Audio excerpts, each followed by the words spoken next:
करनाल में गुरुवार को सीईटी को लेकर युवा अधिकार यात्रा सीएम आवास पर जाकर ज्ञापन देने के लिए पहुंची थी।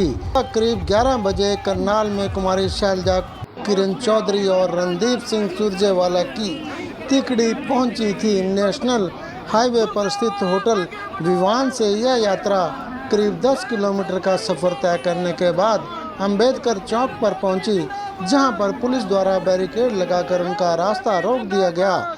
जब कांग्रेस नेताओं को आगे नहीं जाने दिया तो तीनों नेताओं सहित सैकड़ों समर्थकों ने गिरफ्तारी दी, जिसके बाद पुलिस सभी को गाड़ी में बैठाकर सिविल लाइन थाने लेकर आ गई।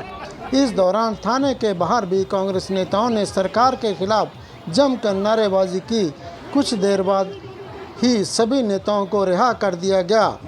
इस दौरान तीनों कांग्रेस नेताओं ने कहा कि राज्य के युवाओं के लिए यह सरकार अभिशाप साबित हुई है। उन्होंने कहा कि हरियाणा में देश में सबसे ज़्यादा बेरोजगारी दर है।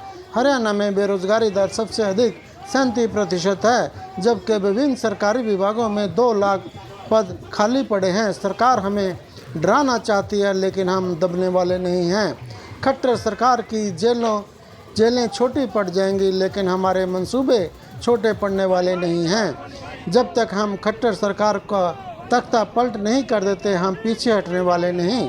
सुरजेवाला ने सीएम को चुनौती देते हुए कहा कि अगर खट्टर सरकार में इतना दम है तो जब तक चुनाव नहीं होता तब तक हम तीनों को जेल में रख कर दिखाए। हम चुनौती देते हैं सीएम को। कांग्रेस नेता रणदीप सुरजेवाला ने कहा कि 2019 में आयोजित सामान्य पात्रता परीक्षा में खट्टर ने प्रदेश के युवाओं को बेवकूफ़ बनाने का काम किया है। उन्होंने कहा कि हम सभी कांग्रेस के सिपाही हैं, हम पीछे हटने वाले नहीं हैं। हमारा लक्ष्य हरियाणा के बेरोजगार युवाओं की आवाज़ उठाना है और हम उठाते रहेंगे। होटल विवान से जब यात्रा शुरू हुई तो तीनों नेता वहां से हाथों में तिरंगा लेकर पैदल यात्रा में शामिल हुए। इस दौरान करीब 3 किलोमीटर चलने के बाद कुमारी शैलजा व किरण चौधरी नए बस स्टैंड के फ्लाईओवर के पास से गाड़ी में बैठ गई, जबकि रणदीप सिंह सुरजेवाला यात्रा में पैदल चल रहे थे। बता दें कि कल यानी 19 जुलाई को कुरुक्षेत्र में से युवा अधिकार यात्रा का आगाज़ हुआ। वहां पर युवाओं ने हाथों में तिरंगा लेकर पहले ब्रह्म सरोवर पर हवन यज्ञ किया और उसके बाद अपने अधिकारों की लड़ाई के लिए करनाल के लिए रवाना हुए थे।